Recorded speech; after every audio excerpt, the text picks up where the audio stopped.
Actually, sorry po, nabilaukan ako dun sa juice. At ngayon ko lang po narinig na kumakanta si Pastor CJ. At meron talaga pala siyang gift sa pagkanta sa praise and worship, no?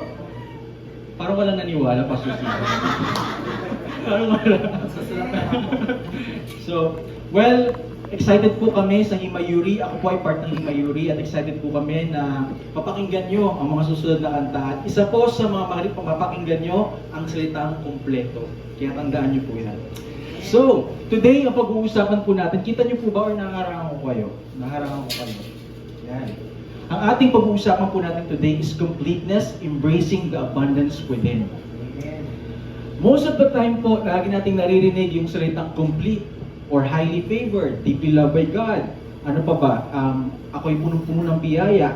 Pero minsan po kasi dumadating yon dito lang sa utak, hindi umaabot hanggang puso.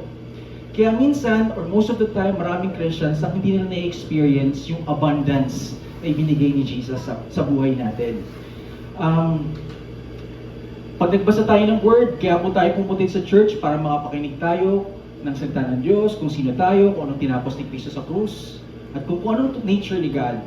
Pero, kapag lumabas tayo ng church, sinarado natin ang Word of God, ang Bible, nagbukas tayo ng Facebook, sasabihin muna ng Word of God, you are complete. Sasabihin ng mga pastor natin dito, we are complete. So, sobrang excited tayo na 2024 is the year of... Akala ko may magsasabi ng dragon. Amen. Well, 2024 is the year of the Lord, and every year it's the year of the Lord. So, punong-puno tayo ng completeness. Now, paglabas natin, pagbukas natin ng Facebook, ng social media, makikita natin na parang sasabihin sa'yo ng mundo na kulang ka. Sasabihin makikita ko yung mga friends mo sa Facebook, nagta-travel sila, parang sasabihin, bakit ako hindi ako nagta-travel? Makita mo, yung classmate mo dating inong high school na sobrang itim, sobrang puti na ngayon. Sasabihin mo, bakit siya ang puti na, ba't ako hindi ako pumuputi? So, the world will tell you na may kulang sa'yo. Dahil yun yung ginagamit ni Satan para hindi natin ma-enjoy kung ano yung ibinigay na sa atin Jesus na tinapos na sa krus ng Kalbaryo. So today, aalamin po natin at maniniwala, hindi lang po natin aalamin, kundi maniniwala po tayo na once we get born again, pag na-born again po tayo, we are totally complete in Christ. And yun po yung, anong word natin? Statement? Vision statement? Yan? The year to complete. Ayun, the year to complete. So, ano ba yung ibig sabihin ng complete? So, nag-check ako sa dictionary. Nakasulat doon, having all, finished making or doing, whole or perfect, sa Tagalog, buo o kumpleto or tapos na. Alam niyo, pag tumingin tayo sa salamin, mapa-question ka, ito ba yung kumpleto? Ito ba yung highly favored? Ito ba yung deeply loved by God? Parang hindi naman. Most of the time, pag tumingin po tayo sa salamin, sasabihin natin parang, I hate myself. Hindi ko gusto yung sarili ko. Feeling ko, disappointed sa akin si God kasi hindi ako nakapag-church yung last Sunday. But, the good news is, God is not looking at you sa physical nyo. Hindi siya nakikipag-deal sa atin kung anong nararamdaman natin. God is dealing with us with our born-again spirit. And mamaya, pag tinignan natin, pag tinanggap natin si Jesus as our Lord and Savior, hindi nababago ang itsura natin. Kung lalaki tayo. Kung babae tayo. Kung mataba tayo. Kung payat tayo. So hindi nagbago ang physical appearance natin. Pag tinanggap natin si Jesus as our Lord and Savior, parang masyado kang seryoso. Huwag niyo akong tingnan ng ganyan. So, yun, pag tingnan natin ang ating isip, ganun pa rin tayong mag-isip.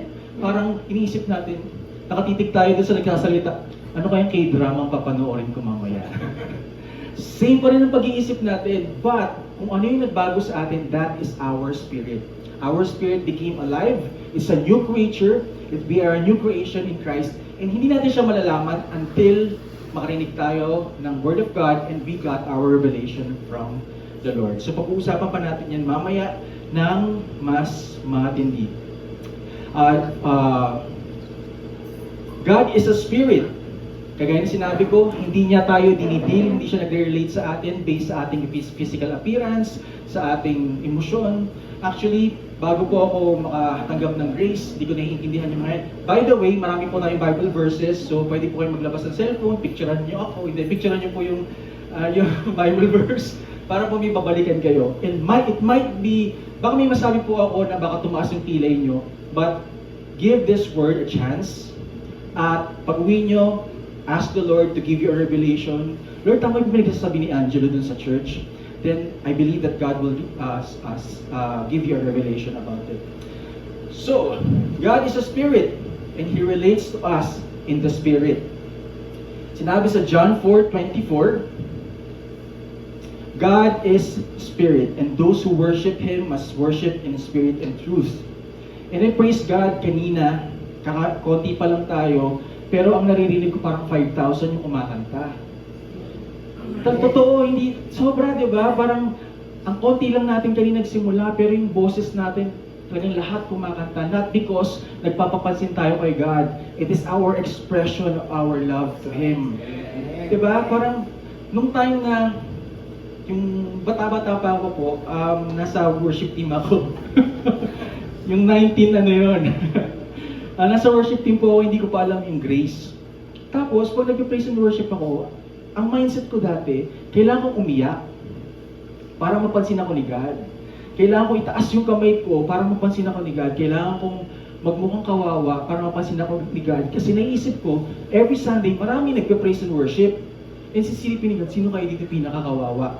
So, ganun yung mindset ko dati, which is wrong. Kasi nga, God is a spirit and He's dealing with us, hindi sa ating emosyon, hindi sa ating itsura kapag tayo nakaluhod ba o nakataas ng kamay. It's okay pag nag-worship ka na nakaganyan ka lang. But again, tumataas tayo ng kamay because we are so expressive sa pagmamahal natin kay God. Because sa sobrang kabutihan ng Diyos, kagaya kanina, ang kanta natin is Goodness of God. So, sobrang na-appreciate mo yung kanta, itinataas mo yung kamay mo kasi it's a symbol of surrender to God. Sabi natin, Lord, salamat sa kabutihan mo. I surrender in your goodness. Pero, itong malaking controversial ngayon nangyayari sa mga churches na kapag narinig nila yung grace, sasabihin, ayan na naman itong grace na to. Itong mga grace preacher na to, tinuturuan na magkasala yung mga tao. Kasi binibigyan mo ng lisensya ang mga tao, mga Kristiyano na magkasala. Pero, meron po bang lisensya ang pagkakasala? Kasi pag mag-drive ka, kailangan mo ng lisensya. Pag magkakasala po ba tayo, kailangan natin ng lisensya? Hindi. Wala pong lisensya magkasala. We sin because that's a human nature. Nabuhay tayo may kasalanan, and kaya dumating si Kristo para tanggalin ang kasalanan na yon sa ating buhay. Now, ito yung controversial ng sinasabi ko na kapag magkulang man tayo kay God, magkamali tayo, hindi man tayo mag-tithes, hindi tayo makapag-pray, hindi tayo makapagbasa ng Bible, hindi nagbabago yung tingin sa atin ni God. Dati, pag 20 pesos lang ilalagay ko sa tithes, tagong-tago yung tithes ko. Baka makita ni God. Pero pag mga 1,000, Lord, 1,000 ang nilagay ko. So, ganun yung mindset ko dati kasi hindi ko naiintindihan kung paano nakikipag-deal sa atin si God. Hindi ko naiintindihan na akala ko lahat ng yon ay dapat effort ko. Now, pag nagkasala ba tayo, kung ba lumabas tayo dito, tapos nasa may gate pa tayo, nagchismisan na agad tayo, uy, alam mo ba si Angelo, mali-mali pinagsasabi? Or, uy, alam mo ba yung sa praise and worship, masyadong malakas yung mic. Tapos nagkwentuhan na tayo, kung ano-ano sinabi natin. Na si Robic, sikat na ngayon sa social media. Di ba?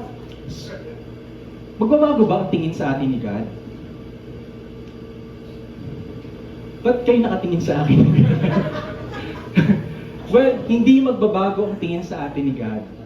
Dahil again, ang ating born-again spirit, let me clarify, pag na-born again tayo, ang ating spirito ang nabago, hindi ang ating physical na anyo, hindi ating emosyon, ang ating spirito.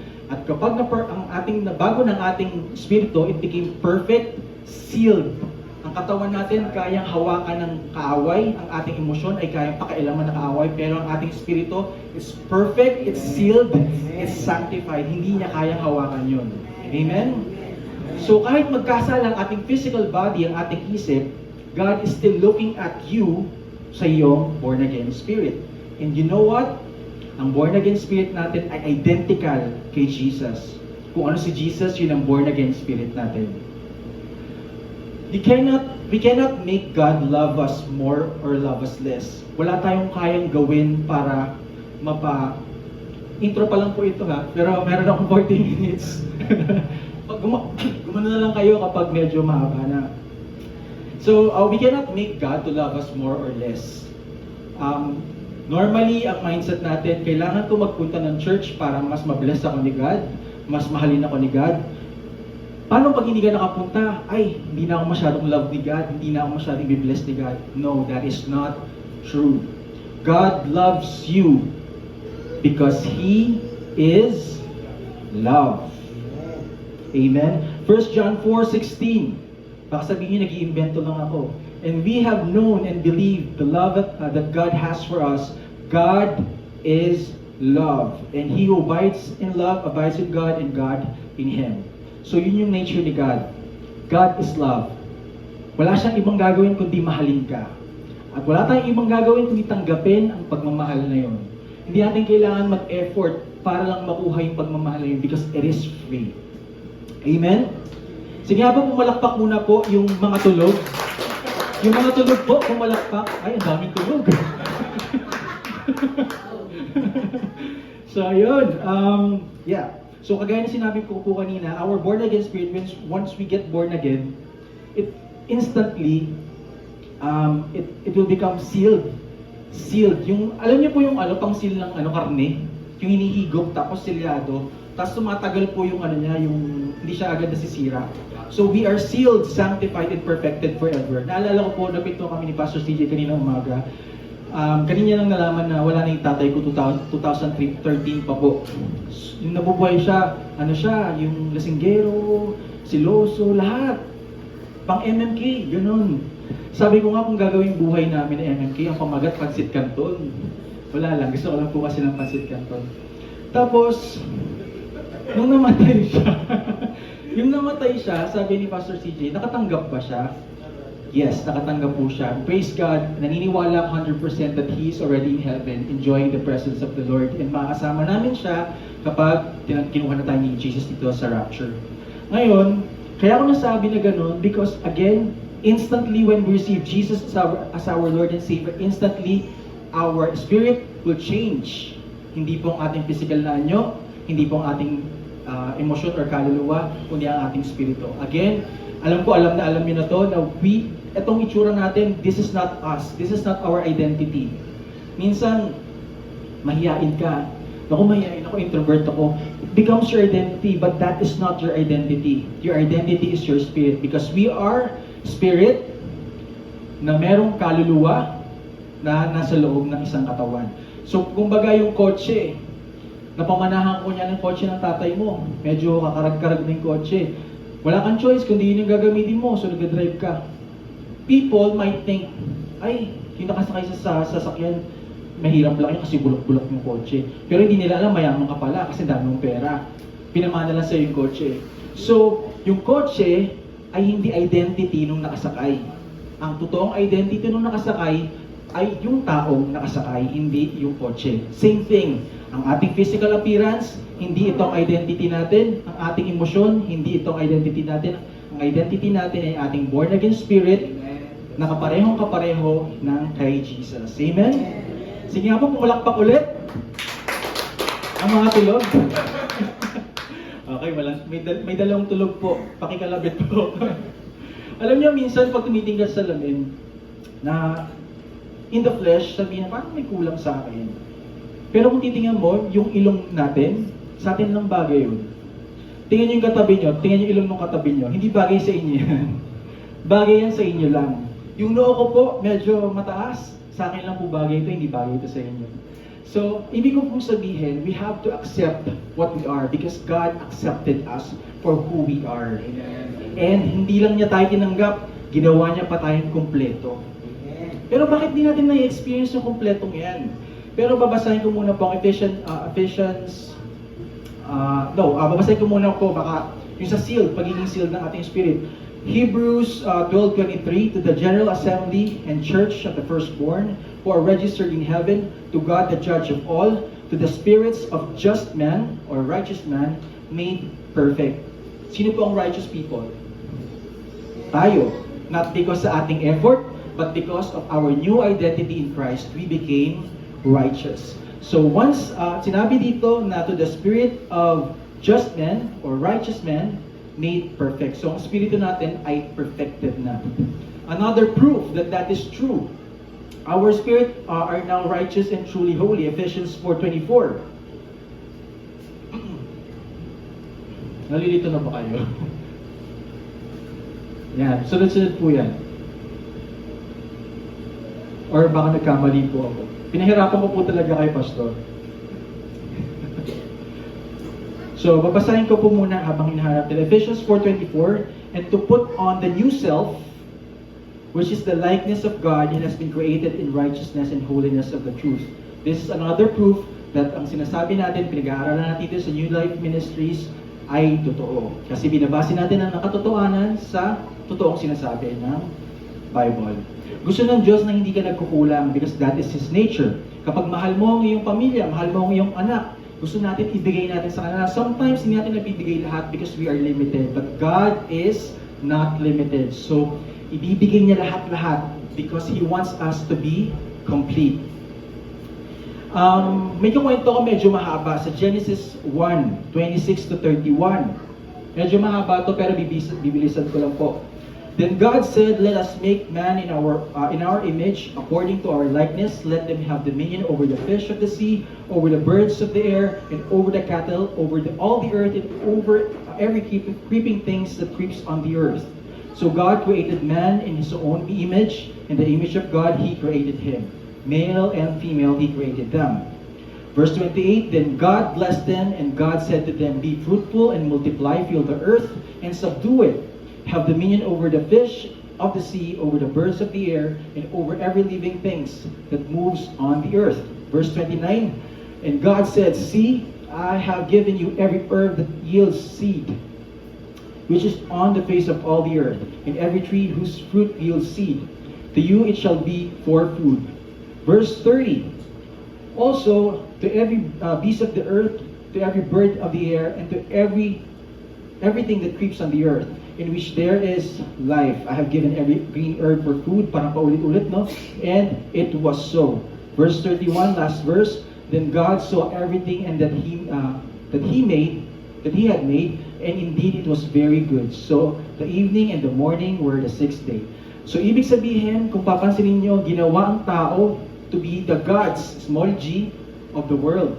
Gusto ni God na magkaroon ng gods, small g, na mamamahala, magkakaroon authority sa lahat ng living things dito sa mundo. And lahat ng creation ni God ay kinreate niya para sa atin. Para sa iyo, para sa atin, para kay Eva, para kay Adan. Pero kung papansinin nyo, pag binasa nyo yung Genesis, huling ginawa ang tao. Ginawa muna niya lahat, liwanag, ang land, mga puno, mga hayop. Kasi imagine niyo, kunyari kayo si Eva at Adan. Kailan ba, Pastor, kailan kinreate ng lupa? Fourth day ba? Yan Hindi ako nag-aral, sorry.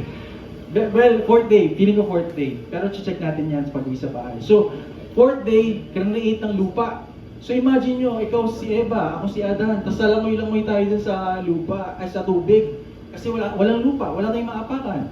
Then sabi namin, Lord, kailangan namin lupa, kulubot-kulubot yung balat namin.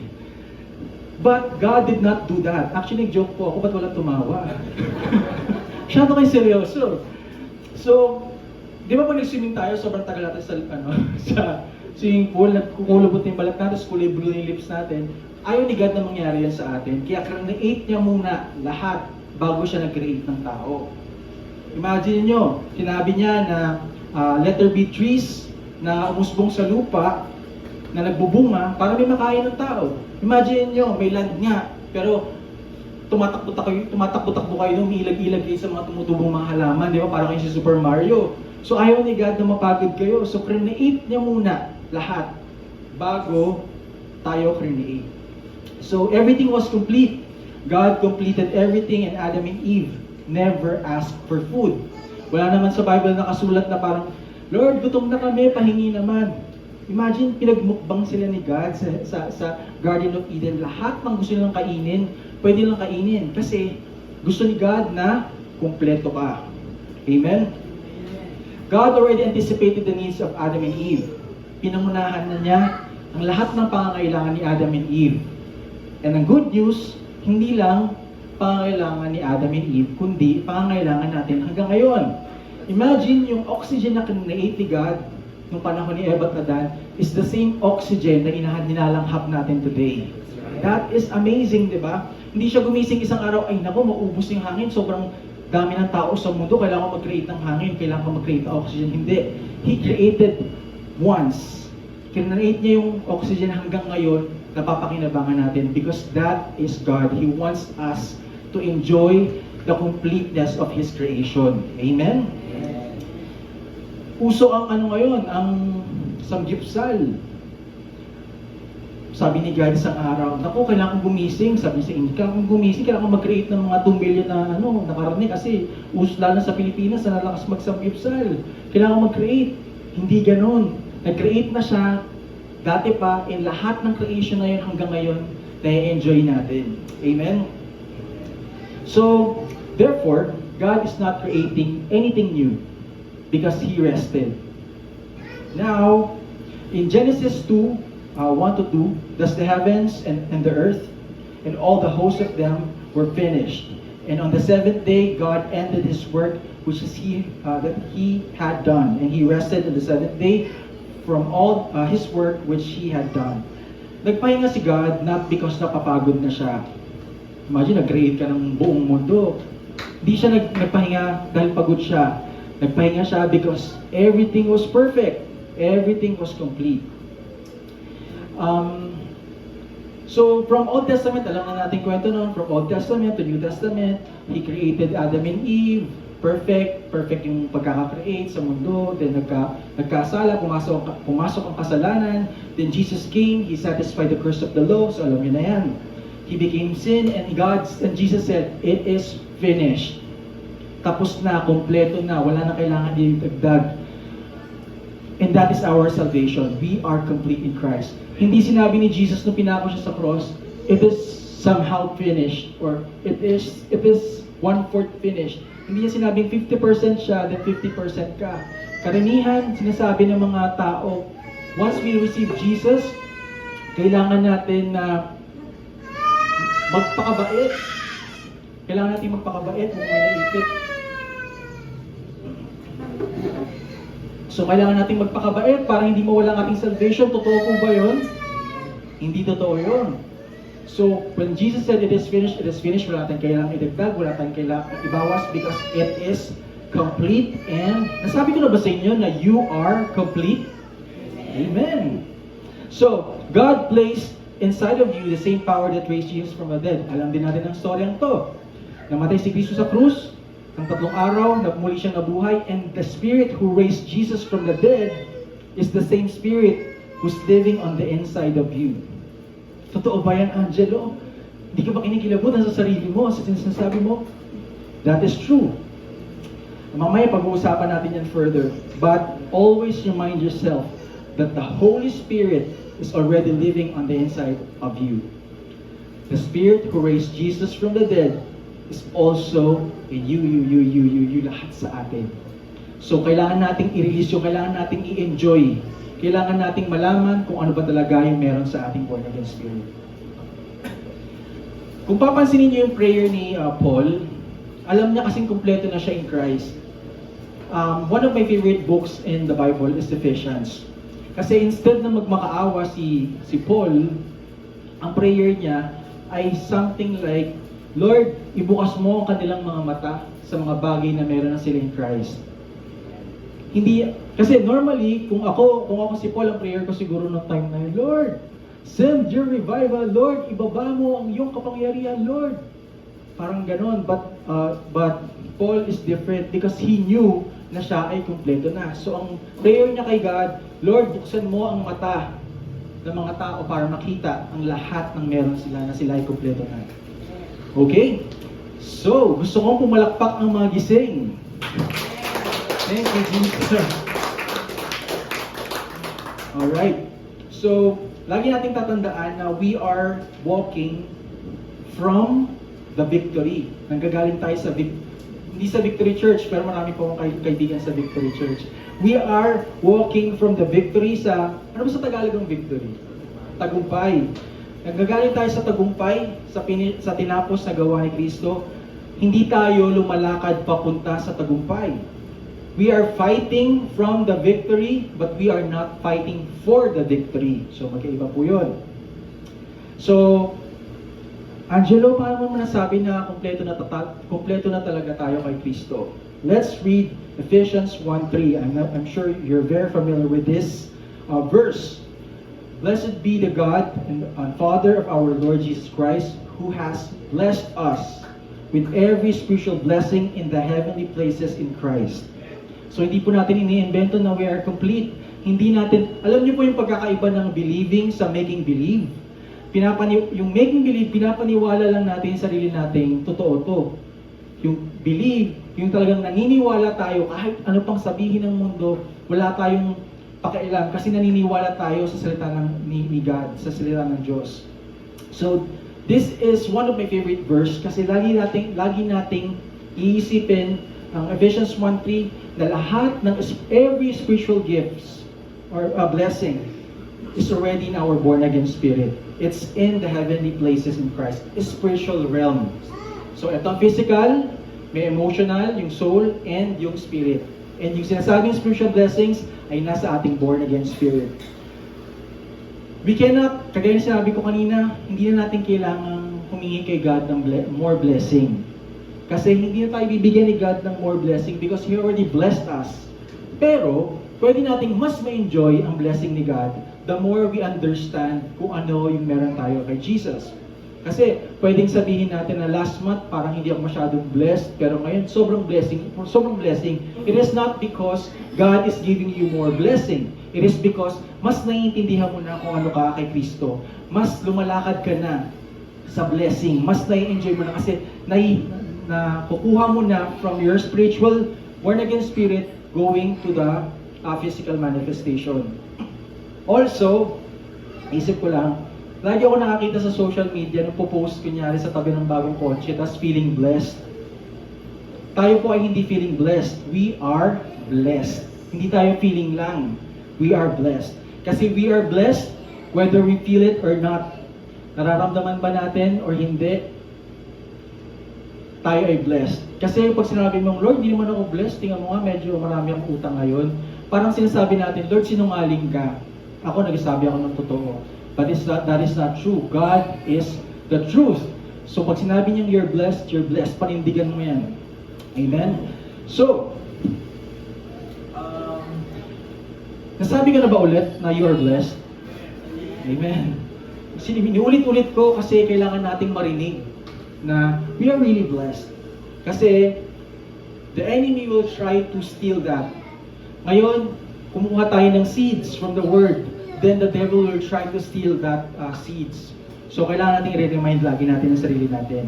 Sa verse 4 ng Ephesians 1, sinabi dito, just as He chose us in Him before the foundation of the world, that we should be holy and without blame before Him in love. So ibig sabihin, God has already chosen you. Bago ka pa isilang sa mundo, pinili ka na ni God. Verse 5, having predestined us to adoption as sons of Jesus Christ to Himself, according to the good pleasure of His will. So ibig sabihin, predestinated na tayo, pinili na tayo, bago pa tayo isilang sa likeness, sa image, to conform the image, to the image of Jesus Christ. Verse 6, so i-skip ko na po ito kasi pang-support lang po ito sa ating pinag-aaralan. Verse 6, to the praise of the glory of His grace by which He made us accepted in the beloved. So you are accepted, we are accepted in the beloved. So, many people are still struggling na maniwala sa katotohanan na yun. Kaya tayo nandito nag-aaral para kapag nakakita ka ng kaibigan mong Christian, inisip niya, naku, hindi pa ako tanggap ni Kristo. O kaya hindi ako tanggap ni God ngayon kasi medyo marami akong kasalanan ginawa. Merong kwento na parang isang bata. Sabi ng nanay niya, wag mong papakailaman yung blade. Actually, kapitbahay po namin to dati. So, bili ko dalaga na siya. Baby pa. Sabi, wag mong papakailaman yan yung blade kasi masasaktan ka, mahihiwa ka. Eh, makulit pong bata. Nagtago sa likod ng sofa namin, tapos nahiwa yung kamay niya ng blade. Sobrang malaki po yung hiwa. Tapos hinahanap na namin, nasaan na si Beverly? Tapos pagtingin namin sa likod, duguan yung kamay kasi sobrang daming dugo. So nagpanikin yung nanay niya. Similar to a typical Christian, an average Christian, kapag nagkakamali tayo, nasusugatan tayo, ang ginagawa natin, tumatago tayo, or that and before, tumatago tayo kasi natatakot tayo kasi baka magalit sa atin si God. Pero kabaliktaran, once we commit sin, we have to come to God kasi doon tayo kumukuha ng righteousness. Hindi natin kayang gawing righteous yung sarili natin bago tayo humarap kay Kristo. Amen? Amen. So parang, hindi ko sure kung it makes sense, but just imagine, once na magkaroon ka ng kasalanan, normally, ang ginagawa natin dati, hindi pa natin alam ang grace, ang ginagawa natin, kailangan muna magbait-baitan, kailangan muna mag-pray ng konti, palamig-palamig ng konti kay God, kasi galit siya sa akin. But when we understand grace, iba na yung approach natin. Teka, nagkamali ako, Lord, sorry. Alam kong hindi mo ako kinokondem. Alam ko, Lord, tanggap mo pa rin ako kahit ako'y nagkamali. Sinasarado ko lahat ng mga pintuan at bintana na nabuksan ko kay Satanas sa paggawa ko ng kasalanan. Because again, when we commit sin, God is not mad at us. Hindi siya nagagalit sa atin kapag gumagawa tayo ng kasalanan, but there's a catch. Kapag gumawa tayo ng kasalanan, binubuksan natin ang ating sarili kay Satan. And again, kayang pumasok ni Satan, kayang hawakan ni Satan ating physical body at ang ating emosyon. And once we open that, bibigyan kanya ng mga kasinungalingan na para mapaniwalaan mo na ikaw may sakit, na ikaw ay hindi enough, na ikaw ay hindi kumpleto. Alright, so, God does not see us, kagaya na sinabi ko kanina, na iba tumingin si God sa the way nating tumingin sa ating sarili. Because God is dealing with our born-again spirit. 2 Corinthians 5:17, ito yung support sa sinabi natin. Therefore, if anyone is in Christ, he is a new creation. All things have passed away. Behold, all things have become new. So this is the verse na nagsusupport sa sinasabi natin na once we became born again, we are a different creation. Brace yourself, baka mapaganyan kayo. Ready kayo dito. God loves you. That. As much as He loves Jesus. Kung gano'n niya kamahal si Jesus, gano'n kanya kamahal. Kung gano'n siya napiplease kay Jesus, gano'n siya napiplease sa'yo. Because our born-again spirit is identical to Jesus. Yes. Hindi nasusukat. Minamahal tayo ni God hindi dahil sa ating ginagawa, kundi dahil sa ating identity in Christ. So, gusto niyo bang pumalakpak? Para malaman natin gising tayong lahat. Well, nakakaantok talaga ang gantong oras. Actually, in church po namin ay laging morning. Kasi paghapon kami naman, hindi kami morning person, pero pagdating ng hapon, masarap matulog. Kaya sobrang kanina pag-usapan namin ni Pastor, commercial lang po, na-appreciate namin kayo ni Pastor CJ na kasi talaga nag-i-effort kayo pumunta sa church kahit nakakaanto, kahit malayo, kahit namamasahe tayo, nagpapagas tayo. And we thank you for coming in today kasi gustong-gusto niyo talagang malaman kung sino kayo in Christ. Amen. So Angelo, paano namin ma-access yung sinasabi mo? Paano namin mailalabas sa born-again spirit namin yung mga pinag-isabi mo? Every spiritual blessings. Well, the answer is we have to renew our mind. And believing na sobrang maniniwala tayo sa pag-renew ng ating pag-iisip, na sa sobrang paniniwala natin, ina-act na natin yung meron tayo sa born-again spirit natin. Katulad kanina, kagaya sinabi ko, nag-usap kami ni Pastor CJ kanina sa kaninang umaga. Sabi niya, pwede ko ba kwento? Yung dating ugali mo. Hindi kilala ka naman nila eh. Sabi niya, masama daw yung ugali niya dati, para masungit siya, ganyan. Pag kumating kakamali ng isang tao, kinukorek niya o sinasabi niya agad na maling ginagawa. Eh, kumain po kami kagabi sa isang kainan sa medyo malayo. Hindi maganda yung service. Kasi parang pinag-antay kami, tapos ang daming mali. Tapos, nakasmile pa rin si Pastor CJ. Then, sinabi niya, kung ako dati, inaway ko yun, yung nasa counter. Pero bago na ako I'm a new creation. So hindi ko nababalikan yung dati. So same thing po sa atin. Yung mga dati nating ginagawa, hindi na natin binabalikan kasi alam natin na we are a new creation. Amen. So, minsan sinasabi nila na, naku, pag nasa grace ka, magkakaroon ka ng kasalanan, magkakasala ka, magtatampisaw ka sa kasalanan. That is not true. Kasi when we truly understand the grace of God, hindi na tayo babalik doon. Bawa, dati kang nag-yosi o nag-iinom, may hiya kay God kasi sobrang mahal ka, binago ka ng buong buo, tapos babalikan mo yung dating sarili mo. So para tayong nasa, dati tayong prison, nakakulong tayo, tapos may death sentence na tayo. Then Jesus came, binayaran ng kailangan ating pagdusahan, ilagay tayo sa palasyo. Tapos pagpunta sa palasyo, syempre sabi sa ni God, nasa palasyo ka na. Nasa katayo ka lang ganun. Pero dapat ang ginagawa, dinidiscover natin lahat ng nasa loob ng palasyo because lahat ng nasa loob ng palasyo ay pag-aari mo na. Dahil kay Jesus. So same thing. Lahat ng biyaya, spiritual blessings ay nasa sayo na. It's up to you kung gagamitin mo o hindi. So again, kailangan natin i-renew ang ating pag-iisip kasi sobrang corrupted ng world. Kagaya na sinabi ko, pag nagbukas ka ng social media, maraming mga influencers, mga kilalang tao na magsasabi ng wisdom, na pag pakinakinggan mo using your physical, your flesh, parang sabi, uy, tama, ang ganda ng pagkakasabi niya doon. Pero, it's different from the Word of God. Pag sinabi ng isang influencer na, kailangan magtiwala sa kakayanan mo. But the Word of God says, the other way around, sinabi ni God na, huwag kang magtiwala sa sarili, magtiwala ka sa akin. So, there's a lot of things na kailangan nating pag-aralan. Kagaya ng sinasabi ko, hindi ko sinasabing paniwalaan niyo agad yung sinasabi ko. I want you to pray and ask revelation from the Lord. Mamaya pag-uwi mo, Lord, tama ba yung mga napakinggan ko? And I'm sure, and also, when you ask for a revelation, believe for a revelation na dadating sa inyo. The way you receive your salvation.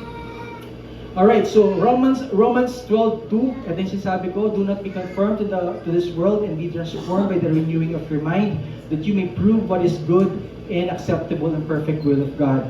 So yung utak natin, kumbaga, yung charger natin, nakalagay sa bag, sobrang buhol-buhol na. Kailangan nating tanggalin yun, ititanggal natin. So yun ginagawa natin, kaya tayo nag-aaral ng salita ng Diyos para ma-rewire yung ating pag-iisip.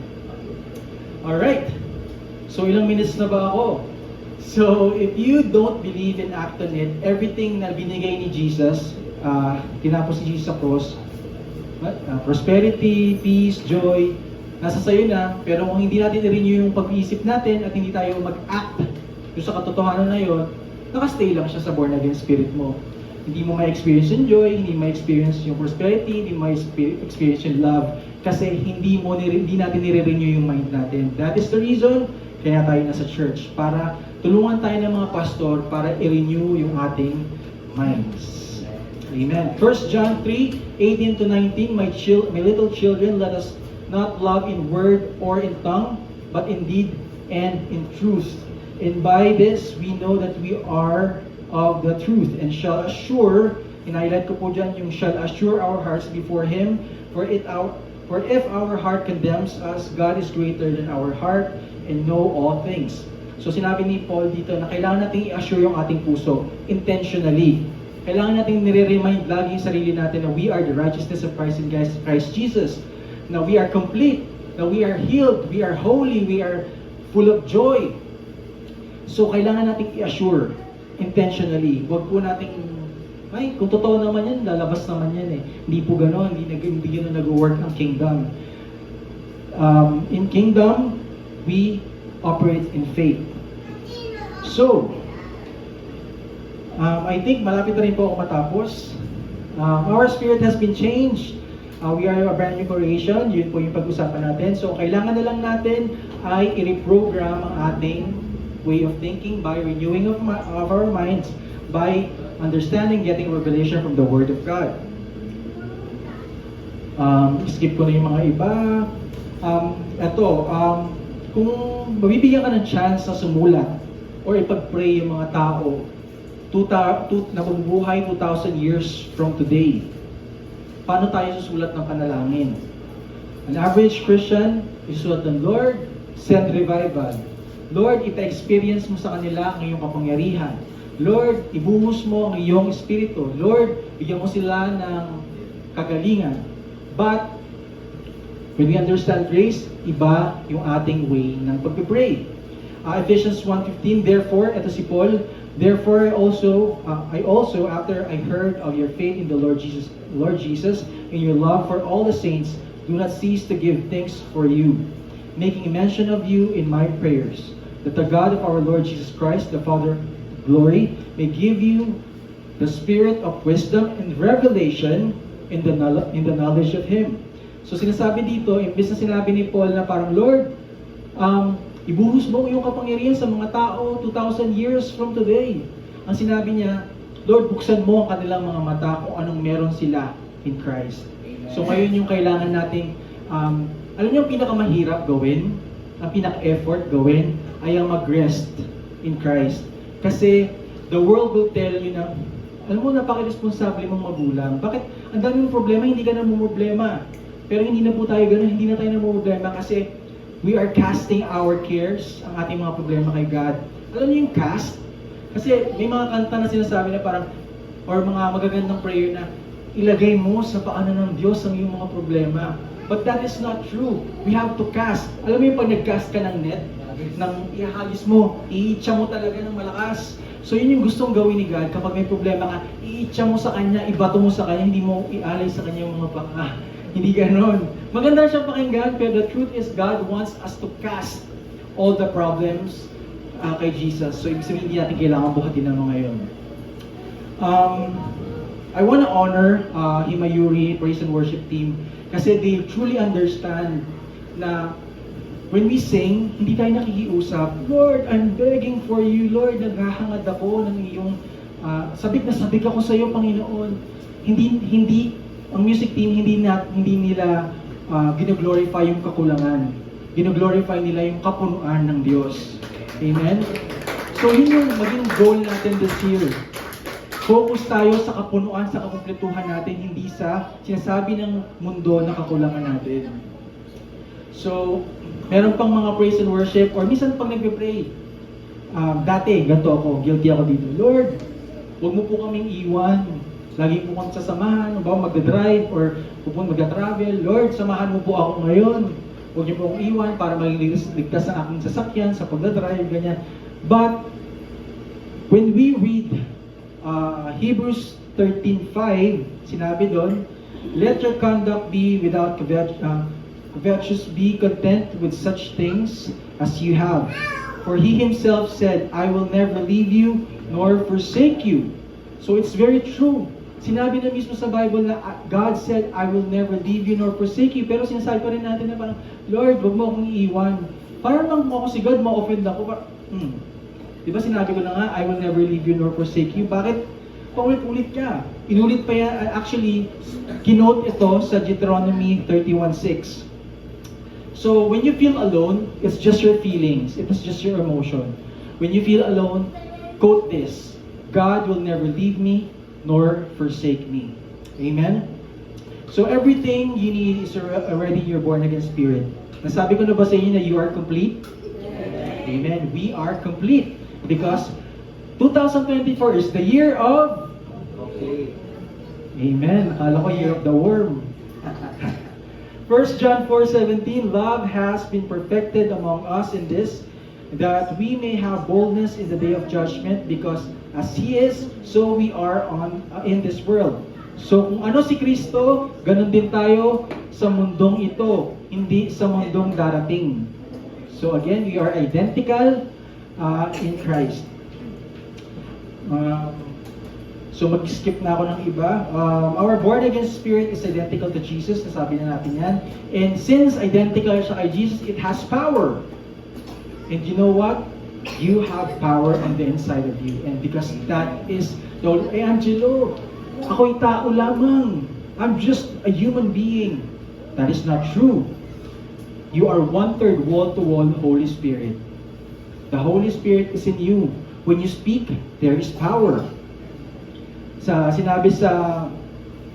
Sige, mamaya natin pupuntahan yun. So, Romans 8:11, but if the spirit of him who raised Jesus from the dead dwells in you, he who raised Christ from the dead will also give life to your mortal bodies through his spirit who dwells in you. Normally, actually hindi ako mahilig pumunta sa doktor. Kahit hindi pa ako Christian, ayoko nang pupunta sa doktor kasi parang feeling ko, kapag pumunta ako sa doktor, malalaman ko yung mga sakit ko. Pero, pag pumunta tayo, ang typical approach kapag pumunta sa doktor, sabi ng doktor, tatlong buwan ka na lang mabubuhay. Anong gagawin natin? Lord! Sabi ng doktor, 3 buwan na lang ako mabubuhay. So parang yung prayer, ginagawa nating opportunity to inform or misinform God na parang pinapamukha natin kay God na wala kang alam, God. Ako, alam ko, sabi ng doktor na may sakit ako. But when we understood grace, iba na yung approach natin. Lord, thank you. Because that is the fact. Sabi ng doktor na mabubuhay ako ng 3 buwan, but I have the truth. Amen. And the truth is, I am healed. Amen? Amen. 1 Peter 2:24, who himself bore our sins in his own body on the tree, that we, having died to sin, might live for righteousness, by whose stripes you were healed. Sinabi dito, you were healed. Magaling ka na. Hindi, you will be healed. No, you were healed. Amen. So dapat panindigan natin yun. And alam nyo ba, kapag sinabi natin amen, sinasabi lang natin na so be it, mangyari to. So when we agree with something, amen. Amen. Do you believe that you're healed? Amen. Your physical body is not your identity. Your spirit is your identity, and your spirit, you are healed. Ang kailangan lang natin kunin yung healing na yon using our faith, the faith of God in us, para ma-release siya sa ating physical body. Alam nyo, ang daming beses ko nang nakakita ng mga healing miracles, maraming beses na. Because pinaniniwalaan ko to. I'm saying this para hindi sabihin, ay, mas maalam ako sa inyo. Sinasabi ko to because I want to prove that this word is true. Maraming beses na po, to the point na nandun ako sa dating long time ago sa isang church na pinuntahan ko. Dumating sa point na ako na yung tinatawag ng mga tao para ipag-pray sila. Imbis na yung sa pastor. Nahiya na ako sa pastor na parang tawagin si pastor ganyan. Hindi, ikaw yung gusto ng anak ko mag-pray sa kanya. Kasi, ito po ay nangyari long time ago. Ay may bata siya, may anak siya na may running thoughts. Yung running thoughts, yung bata, kung ano nakikita niya, naiisip niya, mga boses, dinadiagnose din po siya ng ano ba yung pag nagalit, galit, tapos pag nalungkot, bipolar disease na na-diagnose din siya. So nag-pray kami, then she got healed. May isang kwento, share ko lang. Nag-usap ko naman yung pastor. Lahat ng pastor ko na naging pastor ko, mahal ko sila. So this is just for the sake na ma-prove natin na totoo yung verse na 1 Peter 2:24. Nandun kami, nag-usap kami ng pastor, so mahilig ako magtanong. So pastor, ganyan, sa lobby kami. Tapos may isang bata sa youth, namimilipit siya doon sa loob ng media room. Sumasakit din siya. Tinawag ngayon yung asawa ng pastor, si pastor. Kinat yung pag-usap namin, sabi, pastor, ay hubby pa rin tawagan niya, sweetheart, si ganito, sumasakitan siya, hindi namimilipit. Tapos ngayon, pumasok kami sa room. Tapos nakita namin yung bata, namimilipit siya, sobrang sakitan siya niya. Tapos ang ginawa ng pastor, pinag-pray niya. The typical prayer ng hindi grace receiver, ganito, Panginoon, stretch forth your arms, hawakan mo, hipuin mo kanina yan para siya'y gumaling. Maganda siyang pakinggan, but that is not what God wants us to do. Sinabi sa Bible na lay hands on the sick and they shall recover. Pero doon, ang sabi ng pastor, Lord, alam namin na gusto mong pagalingin. Kung will mo na gumaling ang batang ito, gagaling siya immediately. Kung hindi man, Panginoon, maghahantay kami ng kanyang kagalingan. So ganoon. So nandun ako sa gilid, nakatayo. Tapos, pagtayo ng pastor, gusto mong uminom ng gamot?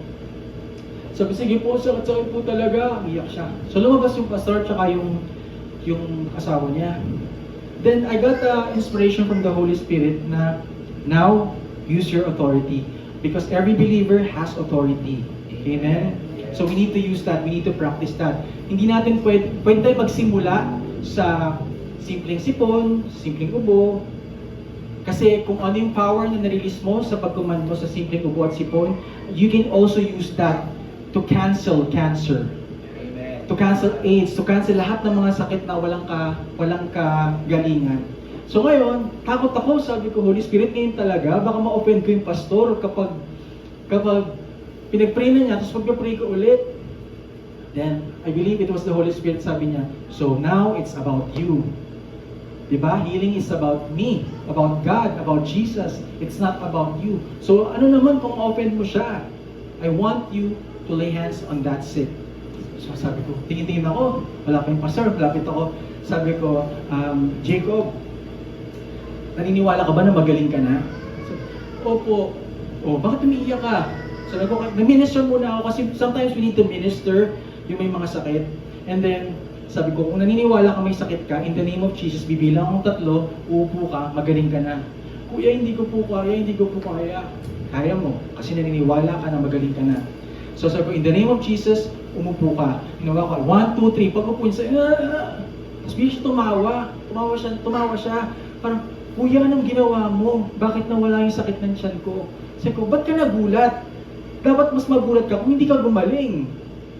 That is because tumayo kami sa katotohanan na by His stripes, we were healed. Amen? Thank you, Jesus. Nung moment na yon, hindi si God biglang gumalaw at pinagaling siya. Magaling na si Jacob 2,000 years ago. Ginawa lang namin, naniwala lang kami na nasa kanya na yung kagalingan. Nilabas lang namin siya from our born again spirit. Karamihan sa mga Christian na hihiyang mag-lay hands kasi paano naman kapag lay hands ko tapos di naman gumaling? Again, it becomes us. Tayo na naman yun. Pride na naman natin yun. But sinabi ng Isaiah 52:14, just as many were astonished, this is actually yung itsura ni Jesus na sa Old Testament parang dinidescribe sa Isaiah yung magiging itsura ni Jesus. Nakasulat lang dito, medyo malalim yung English dito, pero ang ibig sabihin lang dito, na yung mukha ni Jesus sa Isaiah 52:14, durog-durog. Mga 2 weeks ago, nakita ko sa TikTok, may cancer siya, tapos yung mukha niya lubog na, as in, lubog na yung mukha niya gawa ng cancer. Then sinabi dito, yung mukha daw ni Jesus was marred more than any man. So ibig sabihin, mas malala pa doon sa nakita ko, yung mukha ni Jesus. And sinabi niya, in His form more than the Son of Man. So hindi na makilala kung tao ba talaga si Jesus nung pinako siya sa cross. Meron ng pag-aaral na, kaya sinabi sa ibang verse, by His stripe, isa lang, kasi isa na lang yung balat na umahawak dun sa kapwa balat niya. And that is because, sinasabi ng iba, dahil yun sa pangbubugbog, yung pangpapalo ng mga romance, no. Kaya nagkasugat-sugat ng katawan niya, wasak-wasak because lahat ng sakit at karamdaman pumasok sa katawan ni Jesus dahil ayaw niyang ma-experience mo yung sakit na yon. Amen? Sakit ng ngipin, simpleng sipon, simpleng ubo, pati cancer, yung mga sakit na wala pang pangalan, tinanggap lahat ni Jesus yon para sa'yo, para sa akin. So, yun yung pangahawakan natin. When we feel something in our body na may mali, lagi mo tatandaan na parang, itong sakit na to, binayaran ni Jesus. Hindi ko na kailangan tanggapin to sa katawan ko. Kasi mas mahirap na ang devil, pag pumatok sa pintuan mo, binuksan mo at pinapasok mo, mas mahirap siyang palabasin. So, paramdaman mo pa lang yung symptoms, huwag mo na sabihin, sakit nila muna, parang uubuhin yata ako. Nagsalita ka na ng death sa buhay mo. So, pag sumasakit pang lalamunan mo, in the name of Jesus, I am healed. So, huwag na nating pahirapan pa. Simpleng sakit pa lang, cancel na agad natin. Alam niyo sa bahay, yung brother-in-law ko, ang tawag namin sa kanya, Dogman. Kasi si Spider-Man, nakagat siya ng spider, naging Spider-Man siya. Yung brother-in-law ko, nagde-deliver kasi siya, siguro mga 10 aso na kumagat sa kanya. Kaya siya Dogman. Pero hindi siya nababother kasi we understood that we are healed in Christ. Amen? So, kagaya ni Pablo, nung nakagat siya ng ahas, tinapon niya yung ahas, tapos pinagpagad niya lang. Pero minsan, yung mga Christian, sila pa yung mga takot. Na parang, naku, COVID, naku, huwag tayong maglalabas, mag-alcohol tayo, mag-face mask tayo. No, kung iniisip natin ang COVID-19 na nakakahawa, dapat baguhin natin yon. Ang kagalingan na nasa ating espiritu ang makakahawa sa kanila. Amen? So minsan, most of the time, mapapansin nyo, hindi sinasabi ng mga tao, touchy daw ako, mahilig ako maghawak sa tao. Parang, hello, yakap ako, ganyan. Hindi po dahil sa touchy ako, dahil naniniwala ako na when I touch someone, the healing, the blessing will transfer to that person. Amen. So gamitin niyo po Amen. yung blessing na yun. Huwag po natin ipagdamot. God wants you to touch, lay hands sick. So Mark 16:17 to 18, and these signs will follow those who believe. In my name, they will cast out demons, they will speak in new tongues, they will take up serpents, and if they drink anything deadly, it will by no means hurt them. They will lay hands on the sick and they will recover. So starting this year, try touching people. Kapag may sakit, touch it. Kung ikaw may nararamdaman ka, touch your body. In the name of Jesus, I command you to leave my body right now. Amen. And believe that it's already left. Amen. Sinabi din dito na you will cast out demons. Share ko lang mabilis. Maraming hindi naniniwala sa kwentong to. Yung mga taong hindi mo ina-expect na sila yung hindi maniniwala sa'yo, sila pa yung hindi naniwala. One day, may isang batang pumasok sa isang church, na long time ago, may batang sabi niya, nakakakita daw siya ng multo. And dun sa, nakakita siya, tapos, habang nag-praise and worship, nakakita raw siya ng mga demonyo sa paligid. So ngayon, kinausap na namin siya. Tapos, pinapatanggap siya, ayaw tanggapin. Mamaya, sabi, gumano na siya, sabi, sumasakit na yung tiyan ko. Tapos, to the point na, nagwala-wala na siya. As in, kagagan na siya. So, hinawakan na siya ng 4 na lalaki. Tapos may mga nagtatangs dito sa gilid. So, may formation. Prior to that, pinag-pray ko, Lord, gusto kong makakita ng nag-cast out ng demons. Gusto kong mag-cast out ng demons. Kasi marami na ako nakitang healing miracles. I want to cast out demons. So nung dumating, imbis na matakot ako, na-excite ako, this is it. Humanda ka, demon, sabi ko. Tapos, habang nagwawala-wala yung bata, sabi ko, in the name of Jesus, I command you leave. Kasi hindi naman nababase yan sa lakas ng boses mo, sa yung wala ka ng boses, sa sobrang kakasigaw mo, the authority of your voice. And kung paano mo paniniwalaan na yung kapangyarihan ng Diyos ay nasa iyo. So, pinag-pray ko siya, I command you in the name of Jesus, ganyan. Wala, dead ma siya, ganyan pa rin siya. Sabi ko, lumapit ako, sabi ko, you demon, look at me. Sabi ko, gumanon siya. So medyo, gumanon ako. Sabi ko, I command you, leave right now in the name of Jesus. And I believe. Then, yung mga elders dito, nagpe-pray sila, nagpe-pray in tongues sila. Ngayon, nag-pray pa rin ako, sabi ko. So I started praying in tongues because when we pray in tongues, we access the mind of Christ in us. Sabi ko, Lord, anong gagawin ko? Then the Holy Spirit spoke to my heart. Diba? Kinast out mo na? Umalis na yun. So tapos na. Nakikita ko nagwawala-wala pa rin siya. Then ang sabi ko sa mga humawak, sige po, tanggalin niyo na po yung pagkakahawak niyo. Okay na po siya. Sabi na, nagwawala pa. Sige po, tanggalin niyo na po. She's healed. Tapos pagkatanggal ng kamay nila sa bata, from that day, she accepted Jesus as her Lord and Savior. And now, she's serving in CCF, sa music ministry. Amen.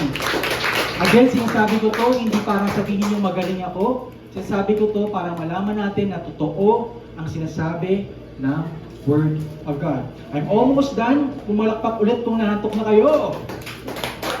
Dami na. Kanina, 2 lang. So, bibilisan ko na. The devil cannot limit God, but we can limit God. So, ang blessing ni God, hindi kayang harangan ng demonyo. Normally, sinasabi ng mga tao dati, well, the devil can lie nang hindi natin alam na nililin lang na pala tayo ng demonyo. Ganun siya kagaling. So, ngayon, pinaisip sa atin ng ni Satan na kaya niyang harangan ng blessing ni God. Kaya kailangan mo warfare para mabuksan ang harang na yon. That's not true. Ang gagawin niya, sasabihin niya sa isip mo, sa emosyon mo, na hindi ka kompleto. ikaw ang mag-limit kay God. Tayo ang may kakayahan mag-limit kay God. The devil cannot limit God.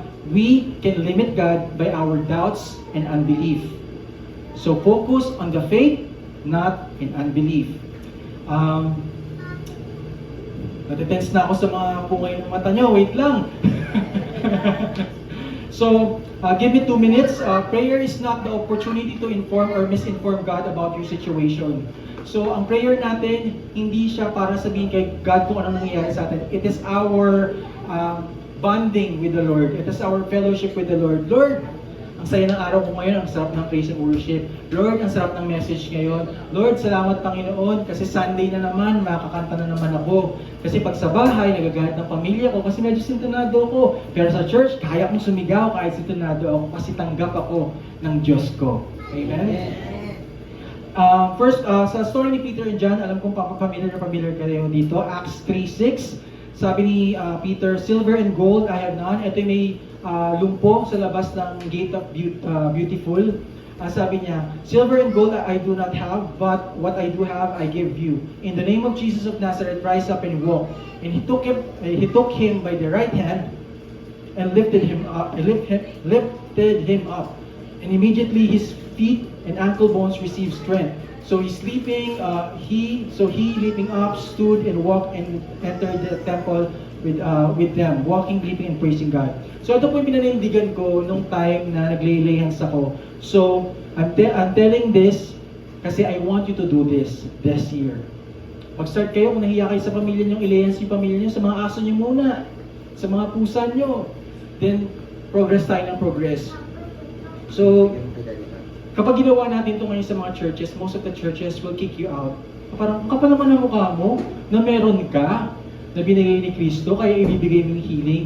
But when we understand grace, na alam natin na kompleto tayo, healing is also part of Jesus' atonement.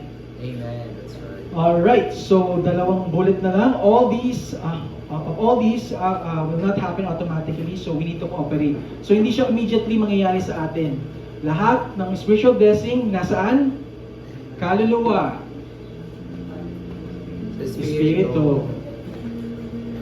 So, lahat ng spiritual blessing, lahat ng kailangan natin, nasa ating spirito. Kailangan lang natin, makikooperate tayo kay God, maniwala tayo, we agree to God para ma-release natin yon from the spiritual world to the physical world.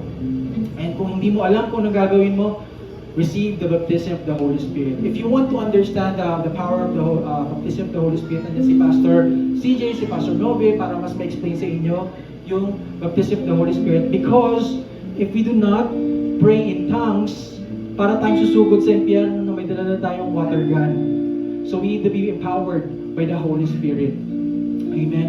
So, kung para gusto nating ma-access yung mind ni Christ, hindi natin alam kung anong gagawin natin, pray in tongues. Then, ask the Lord to receive a revelation. And believe that you will be receiving the interpretation of your praying in tongues. Amen. Nasabi ko ba sa inyo na you are complete? Amen. Parang hindi ko yata nasabi. Nasabi ko ba na kayo ay healed? Amen. Nasabi ko ba na this year is the year of the dragon? No. Alright, so thank you so much. I pray that the Holy Spirit will put everything in your heart na paglabas natin dito sa building na to, magagamit natin lahat ng benefits natin kay Jesus. So hindi tayo tatayo sa pintuan ng castle, sa pintuan ng harian. Lalakad tayo at hahanapin, aalamin kung anong meron tayo. So thank you. To God be the glory. Pastor CJ. Sige po, patuwayan muna po tayong lahat. Bago po tayo lumako sa tithes and offering, I just felt in my spirit na ngayon po, because we are being challenged in our health, i-exercise po natin yung authority natin ngayon. Amen? Hilingan muna natin si Pastor si Pastor Angelo na ipag-pray tayo. Pero, i-guide lang po niya tayo. But I just want na kung may katabi kayo ngayon, na may sakit siya, may nararamdaman siya, just lay your hands and declare that he is healed, she is healed, siya'y magaling na. Panampalatayaan po natin yon. At I believe by the end of service, makakakita tayo ng mga testimonya ng kagalingan sa lugar nito. Amen? Alam nyo, dito, alam nyo, meron akong kwento para sa inyo. Merong isang conference na babae, meron siyang mas malaki pa dyan. Pumunta siya doon, sabi niya na-receive niya na ang kagalingan. Pumunta siya sa stage, nagpatotoo siya. Sabi ng mga tao, yes! Hallelujah! Magaling na siya! The next conference, bumalik siya, nagpatotoo. Sabi, sino dito yung gusto magpatotoo na siya? Magpatotoo na siya, ay gumaling. Ako, siya. Aki siya sa stage. Meron pa rin siyang malaki dito. Sabi ng mga tao, amen. Third year, bumalik pa rin siya. Meron pa rin siyang malaki dito. Sabi niya, magaling na ako. Wala nang pumapalakpak kasi wala naniniwala. Because people, human nature, tumitingin sila sa kaanyuan. But, naniniwala yung taong yun, babaeng yun, na siya yung magaling na. Whether nakikita niya o hindi. The next year, sabi niya, Lord, walang naniniwala sa akin. I know I am healed. Paninindigan ko yun. The next year, natanggal yung bukol niya dito. She's totally healed. Basically. So, I declare healing sa'yo dito. And receive it. So, kung meron man po kayong hindi magandang nararamdaman sa katawan niyo, I want you to put your hands on that part. Kung wala sa ulo, sabayan niyo po ako. Ikaw, karamdaman, name it. Pakalanan niyo kung ano yung karamdaman na yun. Say it with conviction. Ikaw, karamdaman na sakit, I command you, leave my body in Jesus' name. Thank you, Holy Spirit, for releasing the power. Thank you, Holy Spirit. And right now, I want you to receive the baptism of the Holy Spirit. Hallelujah. Receive it. Open your mouth. Praise God. Hallelujah. Hallelujah. Open your mouth. Hallelujah. Hallelujah. Thank God that you are healed. Open your mouth.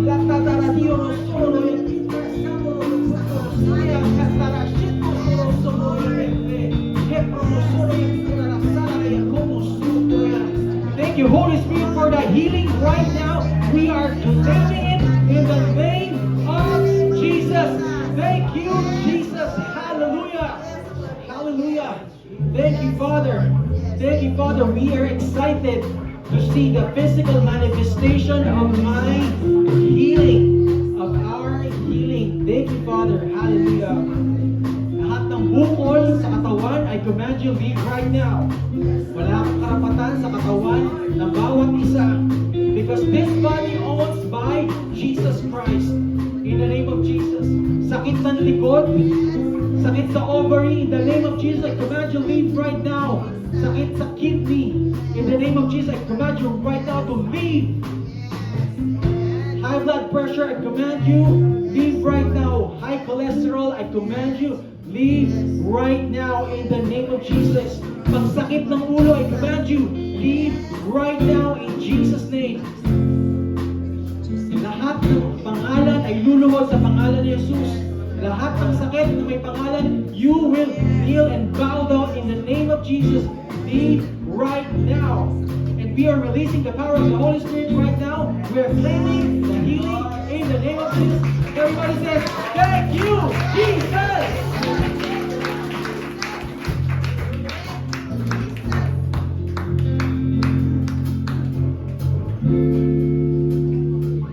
So, hallelujah, Jesus. Dadako na po tayo sa pangalawang gawain natin, Lord. Ihanda na po natin yung ating pagkakalob sa Panginoon. Lord, marami pong salamat, Panginoon, sa hapon na ito, Panginoon. Salamat po, Panginoon, sa aming mga hanap buhay, Panginoon, na pinagpala mo sa isang linggo po naming paghahanap buhay, Lord. Andun po, Panginoon, yung pagpapala na natanggap po namin, Panginoon. Salamat po, Panginoon, sa kalakasan, sa kagaling ng Panginoon, Lord. Angkin po namin, Panginoon, sa hapon na ito, Panginoon, yung kalakasan, kagalingan, Panginoon, na nanggagaling sa iyo, Lord. Maraming salamat po, Panginoon. Yes, oh, hallelujah, Jesus. Lord, nandito po kami, Panginoon, upang magbalik, Panginoon, na yung pagpapala, Panginoon, na aming natanggap, Panginoon, sa isang linggo, Panginoon, na aming paghahanap buhay. Ibinabalik po namin, Panginoon. Salamat po, Panginoon, sa pera na ito, Panginoon, na aming pagkakalob sa iyo, Panginoon, na ito po, Panginoon, magamit po, Panginoon, pagpapalago po, Panginoon, ng iyong mga gawain, Panginoon. Salamat po, Panginoon. Pinupuri ka namin, Panginoon, sa hapon na ito, Panginoon. At yung pong mga walang hanap buhay, Panginoon, ikaw po, Panginoon, ang magbigay sa kanila ng mga hanap buhay, Panginoon, para po sa pagbabalik po nila sa linggo, Panginoon, makapagbigay po sila sa iyo, Panginoon. Maraming salamat po, Panginoon. Sa iyo lang po lahat ang papuri, pagsamba sa pangalan ni Jesus. Amen and amen, Lord.